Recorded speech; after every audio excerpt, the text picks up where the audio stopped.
Well, good morning, good afternoon, good evening to everyone. This is Duncan Sparrell. I'm a member of the Borderless Cyber Program Committee, and I want to thank both the National Council of ISACs and the OASIS Open Organization for hosting Borderless Cyber and giving me the pleasure and honor of moderating this great panel of experts on a very relevant topic. We'll be talking today on about how to mitigate supply chain disruptions, and our three panelists represent different industries, both government industry and organizations from around the globe. I'll start out by introducing all three panelists, then we'll turn it over to each panelist for a short presentation, and then we'll have a fairly lengthy question and answer section. Our first panelist is Ginger Wright. Ginger leads the cybersecurity and resilience programs at Idaho National Labs, and they're for protecting our nation's energy systems. This includes DOE's CITRIX program and also a new SBomb proof of concept for the electric utility industry, both of which you'll be able to tell us more about in a moment. For those who don't know it, Idaho National Labs is in Idaho Falls, which is nearby to some really great national parks, one of my hobbies, and has some great skiing, hot springs, fishing, and hiking. Combine that with what Ginger describes as the world's best buffet of control systems cyber projects, and you'll see why Ginger is so enthusiastic about her job. Our next panelist will be Thomas Schmidt. Thomas works for the German Federal Office for Information Security, where he works in the area of control system security. I know Thomas through his work in the OASIS CSAF Technical Committee, creating standards for advisories, and also his work in the NTIA Software Transparency Group. Thomas is really passionate about cybersecurity automation, and you'll note if you look at his picture in his bio that he's wearing a white hat. He got the white hat as his actual graduation cap instead of one of the usual black mortar boards, and that's so the graduates would remember that they're white hats, not black hats. I got a kick out of that one. Our third finalist will be Charlie Hart. Charlie's a senior researcher at Hitachi America. Charlie's an active participant in the NTIA software transparency activities, and I know him through that. And he's leading the SBomb proof of concept that got mentioned in the previous talk for the automotive industry. One fun fact about Charlie is that he's the owner of, and as he says, obsessed with, a 1991 Porsche 928. So for the next half hour, we'll do three talks, one by each speaker, and we'll start out with Ginger. So Ginger, the floor is yours.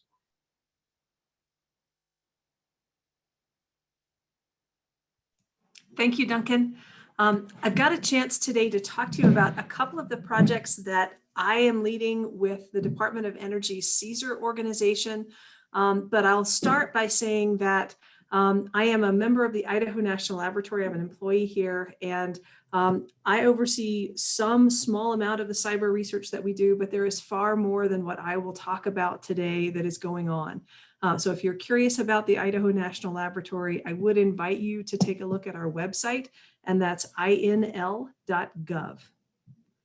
So I'll start by talking about a program called CITRIX, that is cyber testing for resilient industrial control systems. CITRIX is DOE's program for cybersecurity vulnerability testing and digital subcomponent enumeration. We're focused on improving the digital supply chain for industrial control systems components that are used in the most critical applications of the energy sector. Formatively, we're looking to understand where common mode vulnerabilities may impact multiple models, brands, or types of critical equipment, where a vendor or an asset owner may not be aware of the extent of the vulnerability. CITRIX has also developed a methodology for prioritizing components for testing, and I'll get back to why that is important for our approach to supply chain security in a moment. And we partner with vendors and asset owners as we do this testing and evaluation. We're currently exploring ways to effectively communicate vulnerabilities both actively with the vendors as testing is ongoing and potential mitigations with the community as we finalize patches with the vendors. I've got a very busy slide to show you that's just a little bit about CITRIX in a glance. We're focused on three major work streams: test operations, analytics and information sharing, and programmatic coordination. I won't take you through the extent of this program, but if you'd like to spend another couple of hours with me, this is something I go on and on about quite a bit. But I will say we're excited about the amount of vendor participation that is occurring in CITRIX, and I've highlighted 3 of our vendor partners, as well as the extent of partnerships across the Department of Energy national laboratories, including INL, Pacific Northwest National Lab, Lawrence Livermore National Laboratory, and Sandia National Laboratory. So this is a great opportunity for collaboration on improving the digital supply chain for industrial control systems. I spoke a moment ago about prioritizing components. When we excitedly briefed CITRIX to asset owners when we were first bringing it about, they asked us one very important question, and that was, with thousands of systems and devices crucial to energy system operations, how are you going to prioritize what to test? And we're a national lab. We love those kinds of questions. So we went back to the drawing board and thought about what are the important factors for us to consider when we're prioritizing what to test first. The first metric that we came up with was a very impact-centric view. We started looking at the impact of a device if interdicted or sabotaged by a cyber adversary, along with its prevalence in the sector. Within that prevalence component is also the potential for that device's use for a specific unique use case where that may be the only system or device used. We combined those considerations with technical characteristics that might particularly play into the impact potential and maintainability, so that we understood if the vendor was producing a patch, and if a patch was produced, how deployable would that be given the way that that asset is put into operations. We pair that with overriding considerations from national security elements, from intelligence, and from some strategic considerations like those surrounding emerging technology. And that was our first take at how we would prioritize what to test. But then we got a curveball in the late part of 2020, and that was with the SolarWinds attack. We had to kind of come back to our prioritization and think impact is important and it's crucial for operational technology, but we hadn't really considered the potential that an advanced adversary would leverage operational technology systems for strategic access without a specific impact goal in mind. What would we have to think about if we wanted to prioritize testing those systems that might be particularly prone to strategic access-based attacks? And so we are developing that metric for prioritization as we speak. As Duncan mentioned, as a part of the CITRIX program, we have been able to kick off for the energy sector an exploration of software bills of materials. This proof of concept is a bi-weekly gathering of asset owners, of vendors, and of third-party security companies within the energy sector to explore what would it mean to have software bills of materials produced by vendors, consumed by asset owners, and analyzed, and what would the meaning that those asset owners would like to make out of those? What use cases do they perceive for the software bills of materials? What are the technological gaps that inhibit the ability to exchange software bills of materials today? And what should we as a sector do? I'll note that this team met quite recently and came up with over 130 ideas of things we'd like to pursue. So we have a lot of interesting thoughts that we are working on. But one of our areas of interest is particularly the application of software bills of materials for legacy systems, particularly those systems where there is a strong hardware component to go along with the software component, and what we will need to do to ensure software bills of materials for those legacy systems. Quickly, one of the other things that CITRIX is focused on is in the National Defense Authorization Act of 2020, in section 5726, and I know that you all have this memorized, there was tucked away a requirement for the Department of Energy to create an executive task force focused on securing energy infrastructure. And I've listed on this slide the parties that were identified to be part of this task force, but I'm extremely excited about it because they're focused on creating, first of all, a national cyber-informed engineering strategy so that we have guidelines to assist engineers to think about cybersecurity from the early conceptual stages of emerging technology to the point where the technology is produced and put into operations. And then for asset owners that adopt that technology as they design operational systems employing the technology from that concept through the operational life cycle of the technologies used. We perceive that there are opportunities to engineer out cyber risk that today aren't considered because the cybersecurity researchers and analysts and the engineers aren't having the fulsome conversations that would enable it. They're also looking at technology and standards to isolate and defend industrial control systems and new classes of security vulnerabilities. Other CITRIX initiatives, and you're going to hear about this later today, so I won't go into much detail at all, but CITRIX is exploring the application of the digital bill of materials technology and the open source pilot tool to see how we might employ security attestation within our testing framework. Finally, because we were asked to think about novel ways of protecting the supply chain, I thought about a few perspectives that have emerged from the work that I'm doing. First of all, just to note, we often forget that cyber risk is ultimately frailty in the digital supply chain. And that's a very helpful way to think about it. And some of the supply chain management decisions that you make, the risk management that's baked into the practice of supply chain assurance can help with cybersecurity risk management. You can't do it all. You have to figure out what are your prioritization drivers. And I've given you some models for CITRIX. INL has other mechanisms to help organizations think about what they most prioritize in their security and cybersecurity and risk analysis approach. But that is the first step before we explore supply chains, is to determine what parts of our supply chains most matter to us. Software bills of materials are useful, and I'm a big fan, but I would encourage everyone here, software is often laid upon hardware, and it is in that combination and that catalyst endeavor that things change. What seems ordinary for the person who made the software can change as it is applied to the hardware, and new opportunities for vulnerabilities can emerge. So please don't forget the hardware bills of materials. Attestation is a key part of ensuring the supply chain. You will deal with thousands and thousands, and I've depicted these below, I'll talk about this, of suppliers, and each of them you can't personally check out every one of their claims. So ultimately, you must accept attestations for some part of what you deal with. But attestation with testing is better. So where it is possible for you to test a vendor's claim, as we do in CITRIX, that adds to your ability to ensure that that risk is well managed. Finally, that supply chain management is a team sport. And don't feel like you have to take it all on your own. Figure out how to leverage peers and third parties.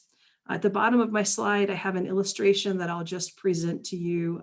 Alan and the SBomb team have one like this that is far more entertaining. But for the electric sector, I wanted to depict what the bill of materials universe looked like, from an asset owner with substations in far-flung locations to a vendor that's making a particular product, to the compound parts that go in it, and finally all the sub-elements that go into those compound parts. So as you think about the supply chain, think about that image and where you might need to focus your attention.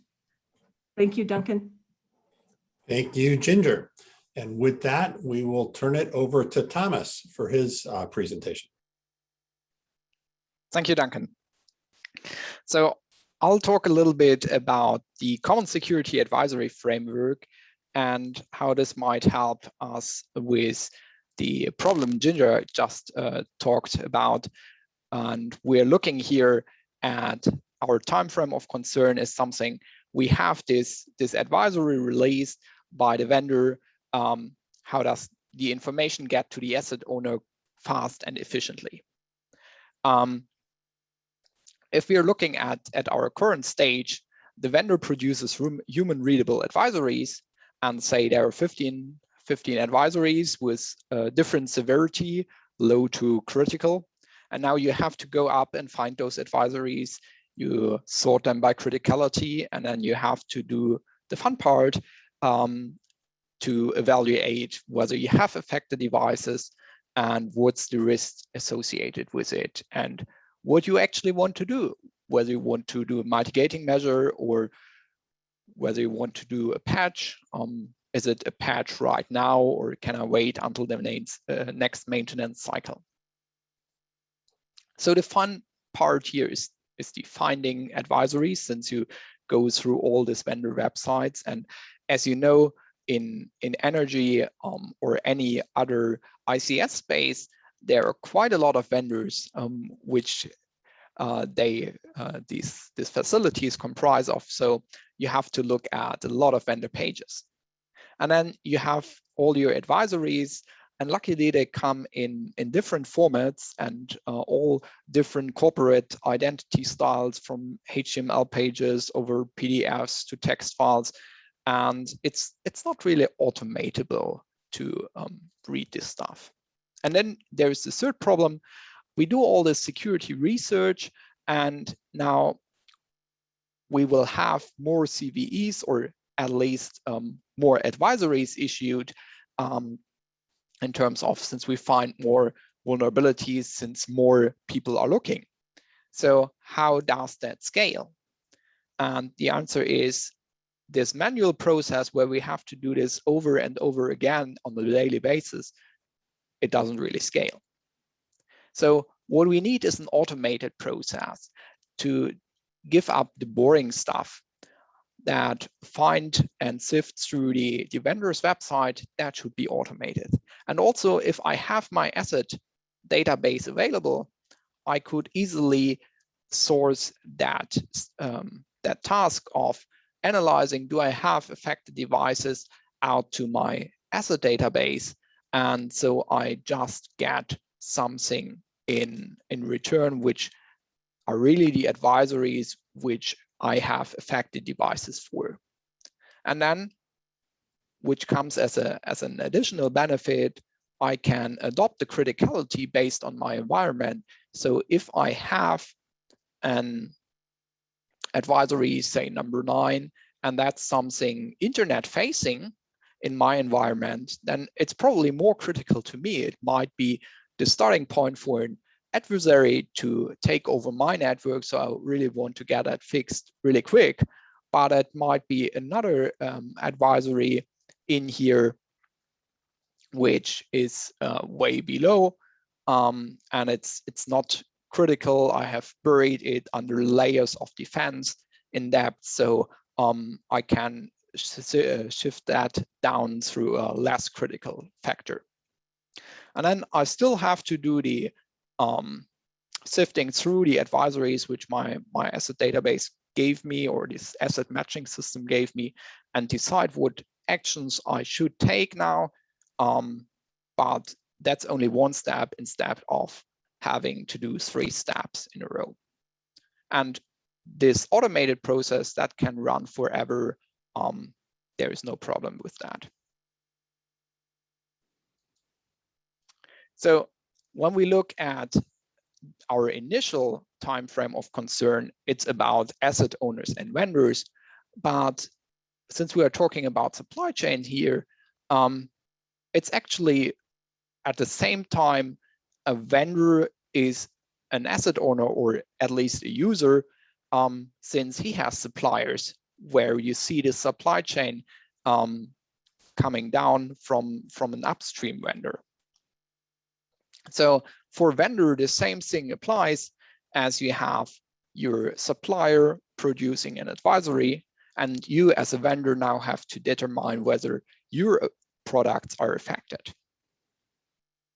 So if we can automate that, and CSAF is the format for that, we can tremendously reduce the human workload.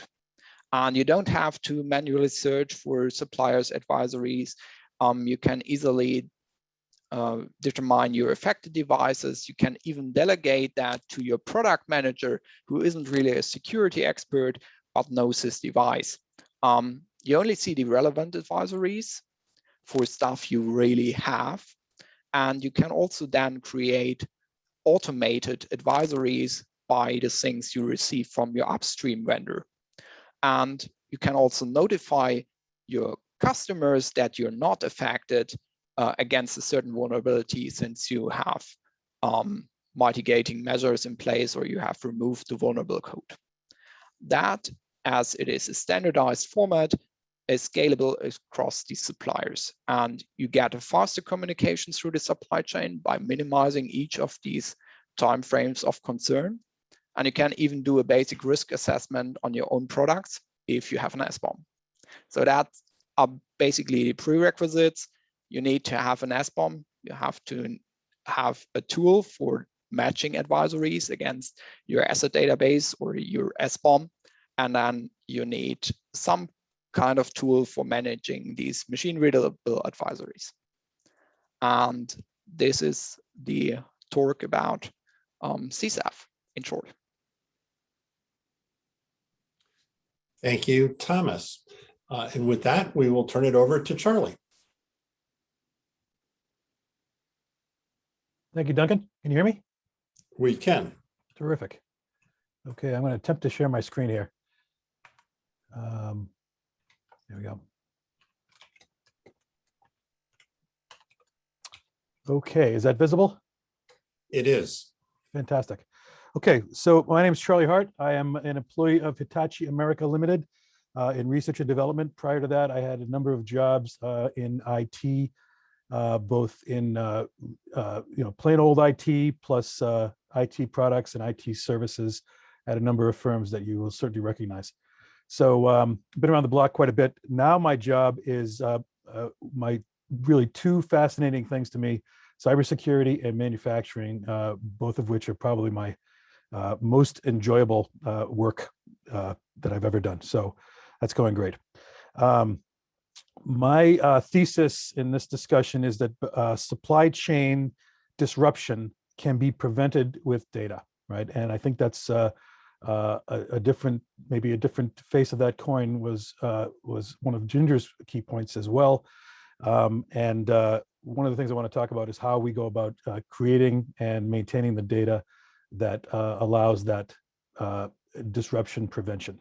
Okay, so I'm going to talk. There we go. There we go. Switched. Okay, so I'm going to talk about three things. First of all, the so-called NTIA SBomb project, which if you've been paying even a tiny bit of attention to the rest of this conference, you'll understand is a pretty big deal. Many of the participants are presenting and or attending as well. I'm also going to talk about the automotive ISAC SBomb POC, which is conducted by suppliers, a supplier-led proposal essentially to the automakers. And then I'm going to talk just a very little bit about some of the supply chain services that Hitachi is working on as we speak. Okay. So first of all, I'm not going to read the slide because that'll take my whole 10 minutes, but this is the so-called NTIA SBomb project. It's been extremely productive, and I want to thank everybody that's been involved in it with me for making me feel really good about it and getting a lot of work done, especially Dr. Alan Friedman, the head of the NTIA. So the goal, as I said, you may already know about this, but just to go over very quickly where we are with this thing. Goal is to achieve agreement among really disagreeing parties with different sort of ulterior motives and commercial requirements about a method and format for representing the underlying components in software or software bill of materials, SBomb. The reason for this was that the FDA became concerned a few years ago about the ability to hack medical devices, which are essentially IoT devices and susceptible to many of the security problems that IoT devices have inherent to them. Begin to consider regulation, and there were some conversations had, I'm guessing, amongst agencies, and Alan Friedman sort of put up his hand to go off and draft some guidance there. So phase one was approximately almost a year and a half long. Medical devices and healthcare delivery organizations or hospitals were the two parties that were really kind of driving the whole thing. There were 4 tracks: practices, framing, formats, and the healthcare POC. And I am happy to say that agreement was achieved and documented on this kind of admirably short for government website URL, ntia.gov/SBomb. If you get a chance, please do take a look at that. It's outstanding. And as a result of this work, I believe that SBombs are ready for production today.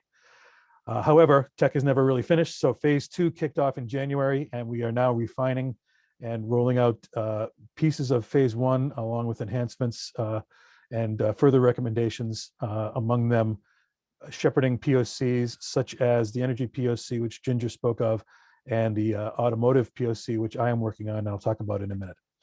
I also want to put in a plug for my employer. We have been involved closely in this program and very interested in it. We are a Japanese company, so supply chain and quality and things like that are extremely important to us.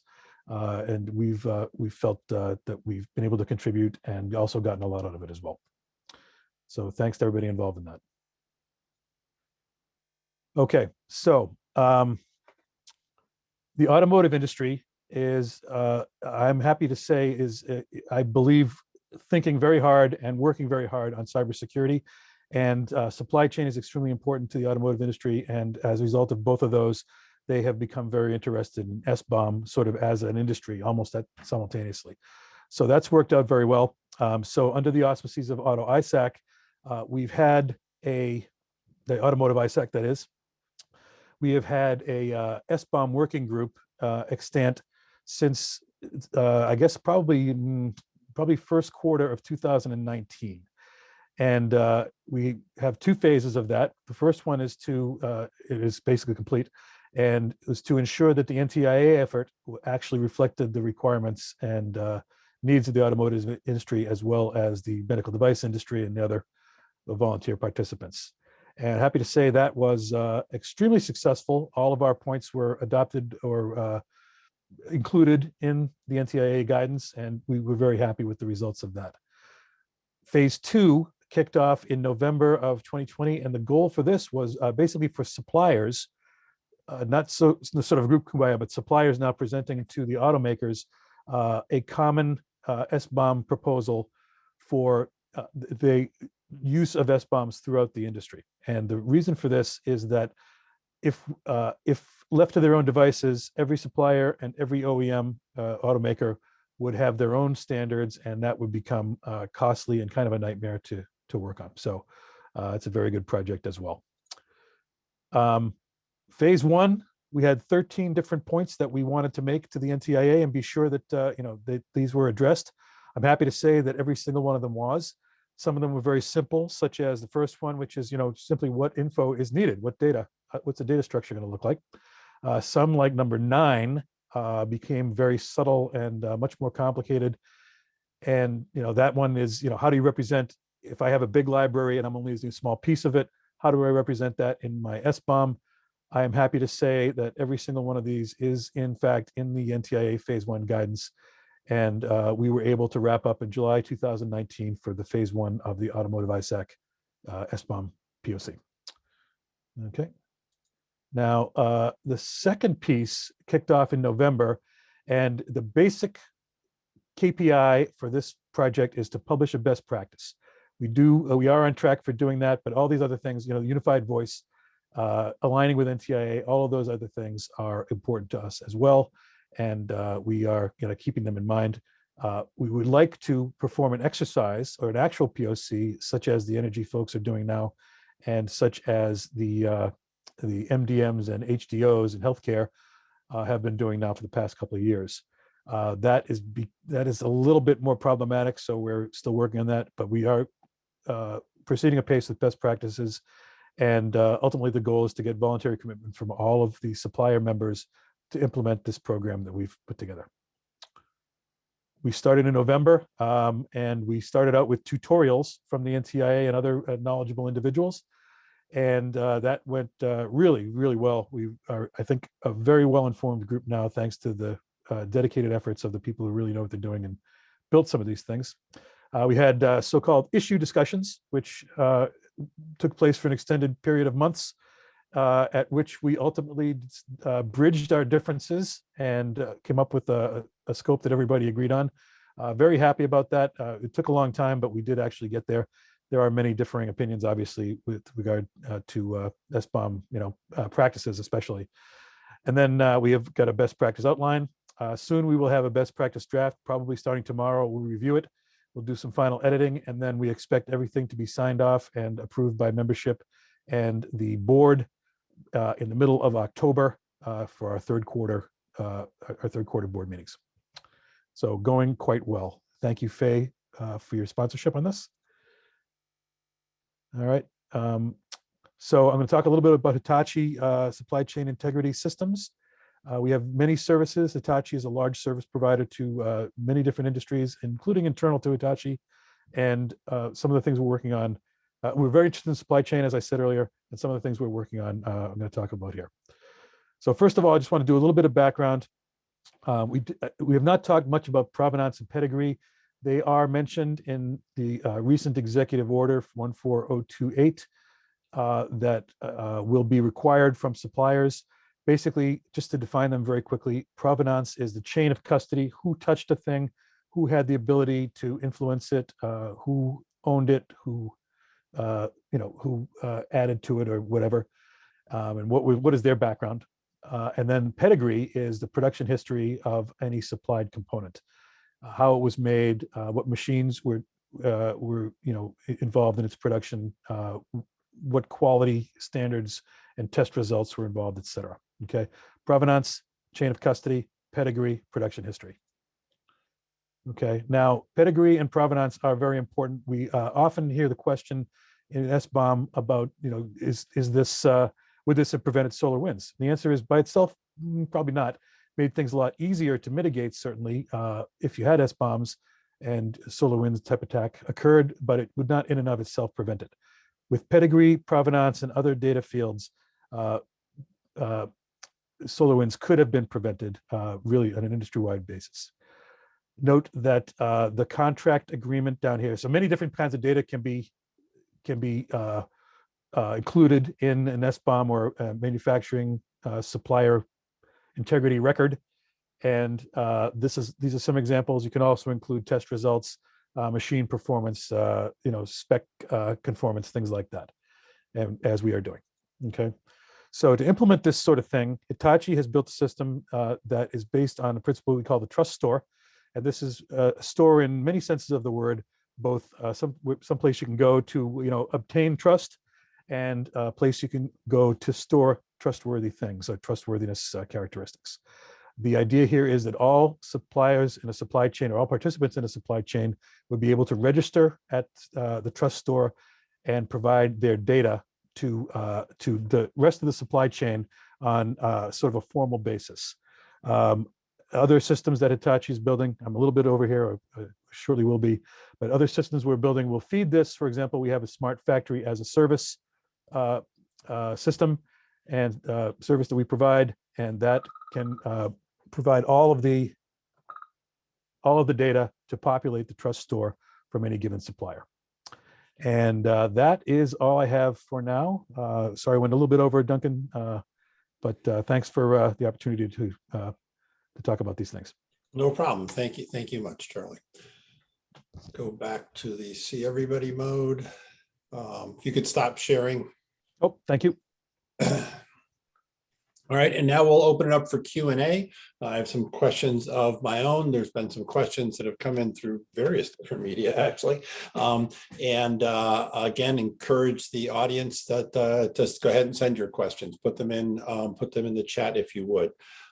First question I'm going to ask it of Ginger first, but then I'm going to ask both Thomas and Charlie to say if they agree, disagree, or amplify on how Ginger answers, because there's a lot of concern associated with SBombs about, are they a roadmap to the attacker? And it's not a necessarily easy answer. There's a lot of gray to that particular issue, and I'd like each of your to just say a little bit about it. But let's start with Ginger. Thank you. I'm going to speak from the CITRIX point of view, which involves reverse engineering, definitely with vendor approval. What I will say is that we've been able to confirm from our tools that it is possible to reverse engineer a software bill of materials from a binary. Is it as perfect as the developer would produce? Perhaps not, but it is certainly useful. And it may indeed cover ground that the developer or vendor of an application may not include in something provided. So much like there is that old saw about laws are only for people who don't want to break them, SBomb, the idea that SBombs are a pathway to the attacker, any attacker who wants this information, assuming that they can obtain an instance of the product or the components within a product, they can reverse engineer this on their own. There are definitely reasonable questions and concerns about intellectual property, and I think that's a whole nother point of discussion. But the SBomb being a roadmap to the attacker, it may be convenient, but it is certainly not the only way of getting that information. Thank you. And Thomas, you have anything to add? Well, I'm totally with Jindra here. We see that all the time. It would make our ways easier if we would have SBombs, especially in coordinating vulnerabilities in a multi-party vulnerability coordination process. But it makes it not as much easier for the attacker. So an attacker, a skilled attacker, could always go there, get an instance and reverse engineer it. And we have seen that through various attacks, that there are attackers out there which do the additional effort to generate all that pieces.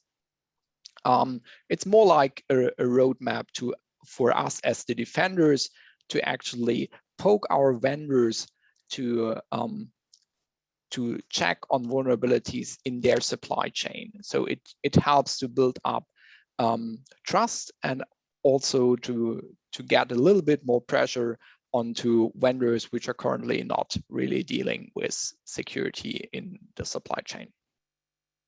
Thank you. And Charlie, anything you'd like to add? Well, I'm reminded by Josh Corman in the chat that we like to call the SBomb roadmap to the defender.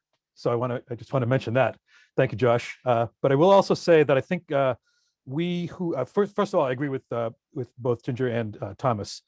That wouldn't be a very interesting answer to the question, though. So I'm going to actually just say I think we need to be sensitive to those who haven't quite caught on, and the born again gospel of SBomb. So we have a lot of very traditional security people who believe that any including in our government, I think, in defense and a lot of areas where sharing information is not a thing that you do very readily.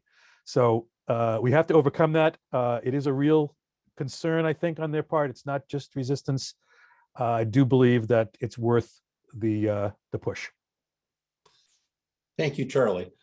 Next question. Again, I'm gonna ask Thomas it first because I think it's nearest to his wheelhouse. But then I'm gonna maybe ask both of you to expand on it as well in your views. And that's the question of, should vulnerabilities be included in the SBomb, Thomas? So in my point of view, the clear answer is no. So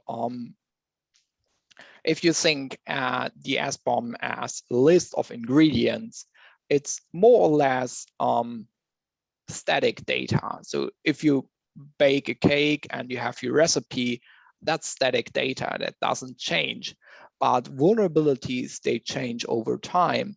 New vulnerabilities are discovered, as well as old vulnerabilities get fixed. So the hard part isn't here about fixed vulnerabilities, since you probably issue a new SBomb if a vulnerability was fixed. But what about newly discovered vulnerabilities if they are not in the SBomb and we see the SBomb as the source of truth of the ingredients? So we then have some kind of misinformation there about the vulnerabilities actually in the product. And I'm pretty sure if you're a vendor with 40 or 50,000 products, you won't gonna issue for each product an SBomb as soon as a new vulnerability comes available. If you have a standard way of distributing this information, and that is security advisories. Thank you, Thomas. Let Charlie, you next. Your thoughts on should SBombs contain vulnerabilities? Well, I guess I have I felt always very strongly, similar to Thomas, that the SBomb is a static data set. Of course, if the data set is wrong, it can be changed. It should be to reflect accuracy. However, there have been some pretty good cases made, I think, for including vulnerability data in the SBomb. I don't particularly feel that's the right idea, but a different kind of architecture, certainly it's workable. I think that today, the most important thing is that we agree, at least on step one, which is to build that bill of materials and then figure it out later how we deal with the vulnerabilities. And I do think that the vulnerability algorithms that we've looked at and the approaches are very promising, and we've got to solve that problem fairly soon. Thank you. And Ginger. So I'm going to agree with my counterparts, but I would say if you change a preposition, I would change my answer. If the question was providing vulnerabilities with an SBomb, at least as they are currently understood, then I'm thumbs up on that. At the time I'm providing an SBomb, it helps to provide the known vulnerability information with the understanding that, like my counterparts have said, the SBomb is the book, the vulnerability information is the magazine, but then there's one other piece that then I and this vendor would be in frequent conversation about, and that is the reachability of that vulnerability in my configuration on the device that I have within the architecture that I've employed it, and the importance of that vulnerability to me as an asset owner. So I think that's even a further discussion that takes you into even more ephemeral territory with respect to vulnerabilities. Thank you, Ginger. Yeah, that would be that last one would be the VEX document. Then I've gotten several questions in the chat. One more that's sort of across all three of you, and then many of the questions in the chat are for specific people, so we'll get to them next. But this one I'll start with Charlie on. Charlie, you mentioned in one of your slides that the Auto ISAC, one of the things you're currently working on is coming up with a set of best practices. I realize it's not done yet, but anything you can say about either how you're doing that, what's in there, or in general on the concept of best practices in supply chain and what's sort of new in this area? Yeah, you bet. So I think, we've agreed that in some cases, laziness is a virtue. So we are trying to let the excellent foundations that are laid by the NTIA sort of drive a lot of the best practices that we're looking at. So we're adopting, for example, the data structures, the formats, SPDX, SWID, and Cyclone DX, all are in the best practices. The sharing methodology, I think, is where we're going to end up differing a little bit. We're going to probably put something that is relatively customized for the automotive industry in there. But other than that, we're trying to map to the NTIA as much as possible and recognize that there is this push-pull of the suppliers are in general concerned about it. The OEMs are clamoring for it, and we have to find a way to bridge that. So that, I mean, it's going well. I haven't seen the draft yet, but I think it's mostly the mechanics of the sharing and the building of SBombs that we're going to be concerned with. So I think it's going to look very much like NTIA. Thanks, Charlie. Ginger, you want to say any words on best practices, either that INL has sort of already worked on, particularly for the federal space, and or the work going on in the for best practices in the energy SBomb POC? Sure. We've developed a way of coupling an SBomb with an HBomb and recording both for an instance of a product. And so that's something that is developed for CITRIX that we're interested in getting others' opinions about.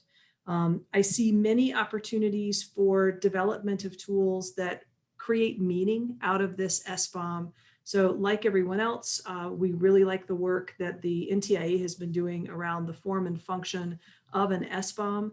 But when you think about the opportunity to combine that with pedigree, provenance, and purpose information to come up with meaning for asset owners and risk assessment tools, that's really the ripe territory for novel innovation.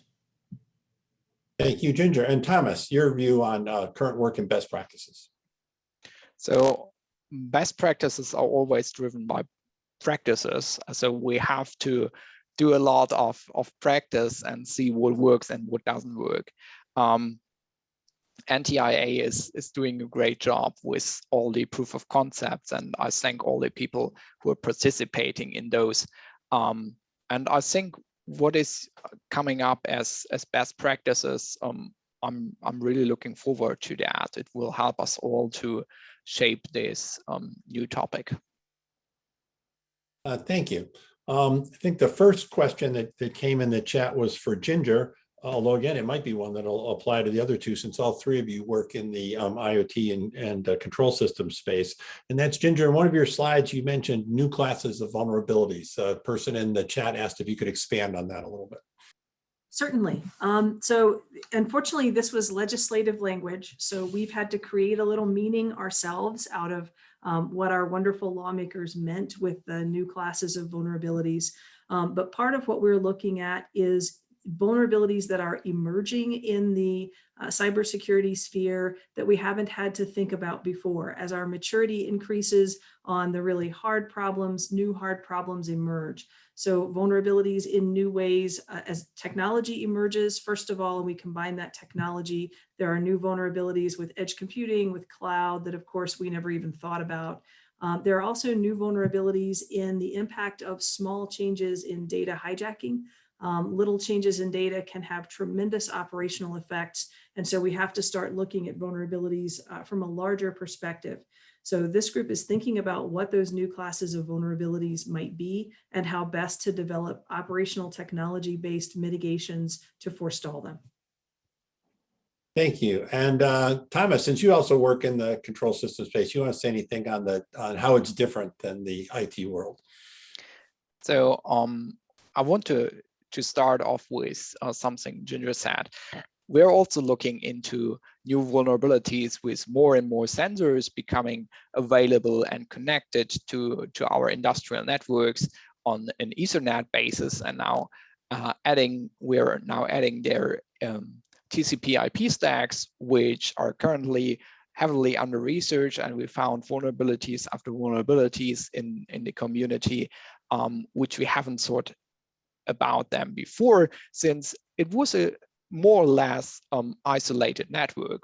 But nowadays, with all these data going out to the cloud, we're currently looking at more and more penetrated perimeter of and not this classical concept of air-gap networks. So there are a lot of new vulnerabilities which vendors haven't thought about it before. So we're looking into interesting coordination cases here.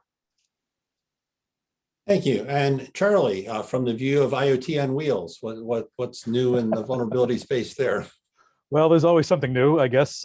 We're looking at, I mean, the auto industry has so many vectors that it's almost nothing that could almost be new anymore. But certainly, supply chain in the wake of SolarWinds is something that is increasingly on the minds of the automakers. Other things like amazingly, the most devastating attack lately has been key fob spoofing. For classical stolen car approach. But I don't know if there's, as Ecclesiastes said, there's nothing new under the sun. It's there are new ways of doing it, but it's all kind of the same flavor. So got to be on defense all the time. A Charlie specific question on the slide you showed on the trust store. Question is, would the SBomb be put in the trust store? No, great question. So right now, the answer is I don't think it's in there because SBomb is still being defined, but it certainly could be. And the vision for that system is to have one single data structure that's associated with any supplied item throughout the supply chain. So anything that is an attribute of that supplied good would be included in the trust store. I happen to believe it's a perfect implementation approach for SBombs. They're shareable at that point. They're somewhat anonymous, and they are, shared amongst trusted parties that are already part of the trust chain. So, right down the middle for what we want for SBombs. Great. And then the next question in the chat was also for you, Charlie, and it was, could you elaborate more about supply chain sequence integrity? Which I'm guessing is something they grabbed off one of your slides. Actually, I don't recall having that on my slides. So I'm going to take a wild guess at what that is. I know we have some technical limitations on how the questions can be asked. But I'm going to, supply chain sequencing obviously is, the series of events that take place in the life of a supplied item. If something happens, out of sequence, that is a red flag because perhaps, the thing wasn't fully assembled before it was painted, or, the software wasn't fully debugged before it was integrated, things like that. So all of that is part of a healthy supply chain. The sequence certainly can be represented and is in many systems. I'm not sure what the story is with our trust chain system, but I suppose that it would be in there as well. More likely, the compliance of an item with the prescribed sequence would be what is stored. Now, that's my wild guess at answering the question. If you want to put more information in the chat or catch me offline, question asker, I'd be happy to elaborate. Well, and that also sounds to me like an INL kind of question. So Ginger, you have any thoughts on supply chain sequence integrity? So that is not the focus for INL, at least for CITRIX. But we do look at what you got as the end result and then backcast with the vendor on what they expected to have. So our testing would uncover issues like Charlie suggested, where, as it turned out, maybe the software bill of materials was created based on a dev version of the software and not the final that was released to customers, or incidents like that may be other indicators of supply chain flaws. Thank you. So I guess I'm going to ask to everyone. It says, could SBomb model be sold as a hybrid alternative to completely private software development to those concerned about proprietary concerns? So basically, I believe the question is getting into the issue of, at least some have the perception that SBombs are only for open source, but they're actually for everything. And any one of you want to talk on that at all? Well, I'll jump in very quickly. SBomb certainly includes third-party software. Third-party software is just as susceptible as open source software, maybe even more so, to vulnerabilities. And it's very important to know if you've got a third-party database that's been compromised, that you are running that or not running it. So very clearly, third-party software should be included, in my view. Thank you. I'll jump into that one as well and say that we're perceiving that vendors are approaching the SBomb need in a variety of different ways. Although that they do have, again, reasonable concerns about intellectual property, there may be some occasions and some asset owners or contracts under which they would provide a full SBomb. There may be some where they elect to provide a partial one. There may be some that they elect to get in partnership with a third-party provider who can help with meaning making for an asset owner or a concerned individual instead of working directly with the vendor themselves. There may be third-party integrators that get into this ecosystem. So I think in answer to that questioner, there are going to be a lot of different alternatives about how SBombs are made available. And those that were first kind of perceive this very pristine, we produce an SBomb, we provide it to someone else, they consume it, and they directly make meaning for their own installation. But I think the future is going to look a lot more interesting than that. Well, thank you. And we're getting a little bit tight on time here. So there was a couple other questions in the chat. Hopefully the people can get back via alternate means on people. I'd like to give each of the speakers a chance to give sort of a 2-minute wrap up of anything we didn't get to, or more importantly, sort of what you would like everyone to take away from this session. And we'll just do it in order we did the initial start. So we'll start with you, Ginger. Okay, so I wanted to open with an idea that does not reflect the complete views of the US government, the Department of Energy, or the Idaho National Laboratory. I emerged on the cybersecurity scene back in the early days of the internet, when it was the rallying cry of every college student that information wants to be free. And although the way that my practice has gone forward, I don't always get to live in that world, I'm really excited about the potential that transparency in software bills of materials and the exchange of this information provides for cybersecurity. Just like Security is helped by security, or by obscurity. Adversaries are greatly assisted where information is only available to those who want to have it. So the thing that I love the most about the SBomb movement is the potential for additional transparency that aids many, many defenders to come together in concerted effort to defend products, and not leaving that responsibility totally on the asset owner or the vendor alone. Thank you. Thomas, your concluding remarks. We have talked a lot about SBomb, and you shouldn't go out here with the perception that SBomb solves all your problems.